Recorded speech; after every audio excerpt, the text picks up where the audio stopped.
Alors, bonjour tout le monde. J'espère que vous avez passé un bon week-end. Le soleil est de retour, les chaleurs sont aussi de retour. Et qui dit soleil, qui dit chaleur, dit aussi coup de soleil. J'ai attrapé hier un immense coup de soleil. C'est rouge ici, ça fait mal. Mais j'ai oublié de mettre de la crème solaire. Alors voilà, faites attention, ok? Faites attention, ça fait mal. Je regrette de ne pas avoir mis de la crème solaire. J'ai régressé moralement. Alors, j'espère que vous en avez bien profité.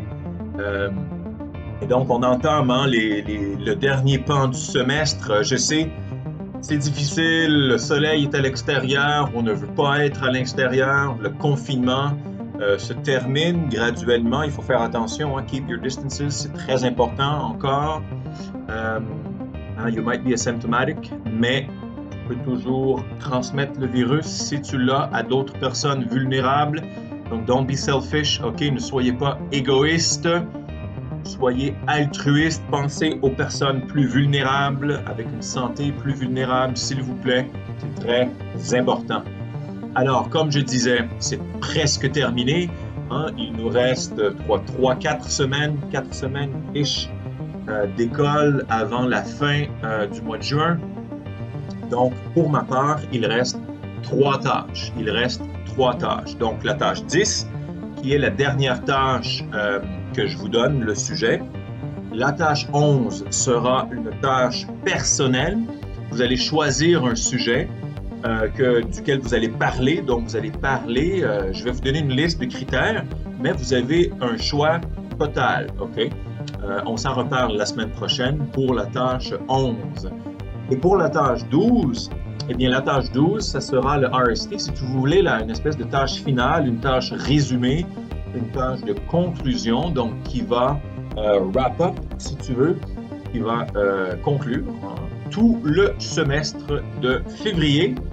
Février, it's another universe now. Février, mars, avril, oui, mai et juin. Donc, toutes les tâches qu'on a fait avec tous les concepts et faire une réflexion finale.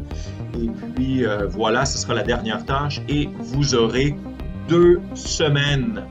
2 semaines pour la compléter, pour la terminer. Et après, c'est ciao, ciao, bon été, et etc. But we're not there yet. We're not there yet. Nous ne sommes pas là encore. Il reste 3 tâches. Alors, la tâche 10 cette semaine,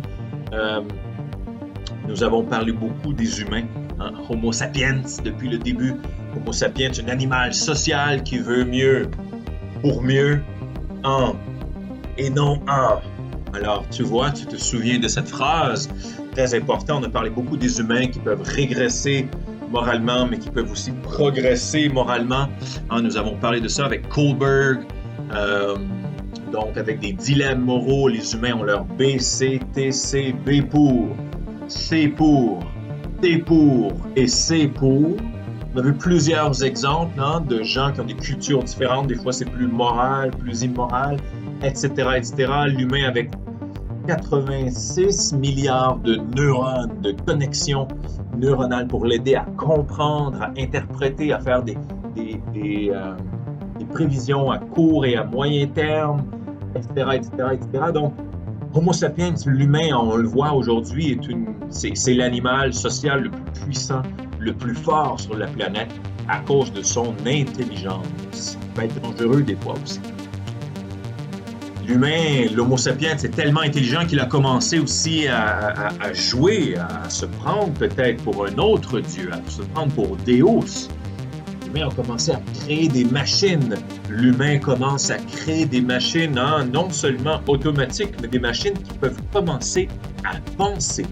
Des machines qui peuvent commencer aussi, comme l'humain, à réfléchir à court terme, mais aussi à long terme. Donc, ce ne sont plus, on pourrait dire que ce sont des homo robotum, des homos en acier, non pas en os et en chair, comme toi et moi, avec du sang et de la chair, mais des êtres conscients, mais avec du métal, du plastique. Alors, c'est tout un autre monde qu'on va aborder. Donc, dans la tâche 10, je te demande de réfléchir, donc, comme d'habitude dans cette vidéo, d'environ 5 minutes, à cette question. Les humains et les robots. Alors, est-ce que les humains et les robots avec l'intelligence artificielle, est-ce que ces machines ont une conscience morale comme les humains? Imaginez un monde, je suis sûr que vous avez vu, que vous avez regardé des films qui parlent de ce sujet-là. Il y en a beaucoup. iRobot, par exemple, c'est un de mes préférés. Wall-E aussi en est un intéressant. The Terminator, bien sûr, en est un autre aussi intelligent et intéressant. Donc, comment serait un monde où les humains seraient donc dans l'entourage, seraient autour de machines cyborgs, mais avec une intelligence artificielle, donc des machines qui sont capables de penser par elles-mêmes. Hein? N'oubliez pas, I think, therefore I am. Est-ce qu'une machine qui est capable de penser est une machine qui a conscience d'elle-même, qui est capable d'interagir avec les autres humains? Alors, c'est intéressant. Et les animaux sociaux que nous sommes. Alors, comment est-ce qu'on vivrait ensemble? Quelle est votre vision de ce sujet? Donc, je vous ai partagé 3 vidéos YouTube, bien sûr, toujours très importantes, à regarder dans l'ordre, in order. What if robots and humans were identical? When does an AI deserve rights? On a parlé des human rights, on a parlé des animal rights, et pourquoi pas des robot rights? Quelle est la différence entre un humain qui a une intelligence et une machine qui a une intelligence? Est-ce qu'une machine est programmée? Est-ce qu'une machine can go beyond their programmation? C'est intéressant. Et aussi, will robots take our jobs?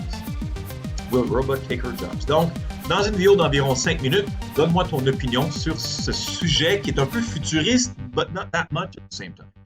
Penses-tu qu'une machine avec une intelligence artificielle peut devenir comme des humains? Alors, réfléchis à c'est quoi un humain et qu'est-ce qu'une machine? Donc, quelle est la différence fondamentale entre un Homo sapiens et un Homo robotum, entre un robot et un humain, entre un animal social et une machine sociale, peut-être, on pourrait dire aussi. Troisièmement, est-ce que les droits devraient aussi s'appliquer aux êtres conscients, aux sentient beings, les êtres with a conscience, avec une conscience. Hein? I know, therefore I am. Je suis ici, je vois, j'entends, j'existe. Okay, so that they're aware of their own existence, si tu veux, comme les machines avec une intelligence artificielle. Et quatrièmement, pourquoi l'humain fait ça? C'est l'humain, c'est pas les souris, les chiens, peut-être les chats qui ont inventé les machines avec une intelligence artificielle. C'est l'humain. Alors, quatrième question, est-ce que l'humain joue à Dieu et est-ce que c'est un jeu dangereux? Est-ce que c'est un jeu dangereux? Alors, dans la rubrique, je te demande très simplement, dans une réflexion et une opinion, je réponds à toutes les questions avec détails et des exemples, premièrement. Deuxièmement, tu me parles des droits. Est-ce que la notion de dignité, la dignité est le principe selon lequel une personne, est-ce qu'on pourrait aussi dire que la dignité est le principe selon lequel une machine intelligente, un robot, ne devrait être jamais traité comme un objet ou comme un moyen?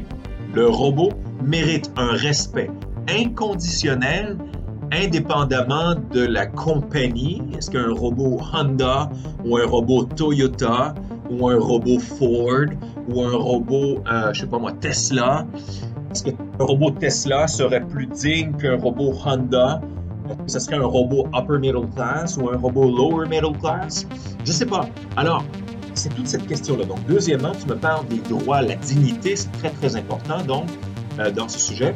Et troisièmement, peut-être un peu plus difficile, but doable, le contenu biblique sur ou une citation d'un pape, François ou d'autres papes, Jean-Paul II, etc., mais surtout François parce que c'est plus moderne, sur ce sujet, les robots, les machines, l'intelligence artificielle. Hein, le pape François a dit dans une citation que je vous ai mis ici dans l'image, Artificial intelligence, robotics and other innovations must contribute to the service of humanity. Est-ce que c'est moral ou immoral de penser comme ça? Aren't we considering robots as slaves? Est-ce qu'on considère les robots comme des esclaves? Est-ce qu'on considère les machines comme des esclaves pour les humains? C'est intéressant. Alors, il y a tout un monde là qu'on va découvrir. Et dans la recherche en ce moment à l'université, ça s'appelle Robot Ethics. Donc, ça existe, OK? Donc, c'est pas juste se coucher et son imagination, là. C'est vraiment un domaine de recherche en éthique et en morale en ce moment à l'université, surtout avec le développement de l'intelligence artificielle qui est très, très important et qui est très à la mode aussi. Alors, la date limite, toujours, le dimanche, s'il vous plaît, c'est très important. Pour moi, c'est plus facile de corriger le lundi, mardi, donc quand j'ai toutes les tâches ensemble. Alors, s'il vous plaît, le dimanche, 31 mai, minuit, parce que je commence la correction lundi matin. Si tu as des questions, email, Google Hangout, le blog du cours aussi pour un résumé très simple. Voilà, j'ai parlé un peu trop aujourd'hui, mais je voulais aussi vous dire, n'oubliez pas, continuez, très important. Je sais, il fait chaud, je l'ai dit, mais bon, c'est l'été au Canada, OK? En Ontario, à Ottawa, on n'est pas au Nunavut. Ici, on n'est pas dans le nord de l'Ontario. Alors, il fait chaud et puis c'est humide. On est stoïque. On doit être stoïque dans cette situation-là. Alors voilà, il reste 3 tâches. On continue, on ne lâche pas le bon travail. Et puis sur ce, je vous souhaite une bonne semaine. Faites attention à vous. Take care of yourself. Stay safe. Stay healthy. Don't forget, coronavirus is not finished. OK? Ce n'est pas terminé. Keep your distances. Mettez un masque pour protéger un peu vous, mais especially the others. The most vulnerable. C'est difficile pour moi. Alors voilà. Passez une bonne semaine. Faites attention à vous. Stay safe. Vous et votre famille et tous les gens que vous aimez. Bye bye tout le monde. Salut.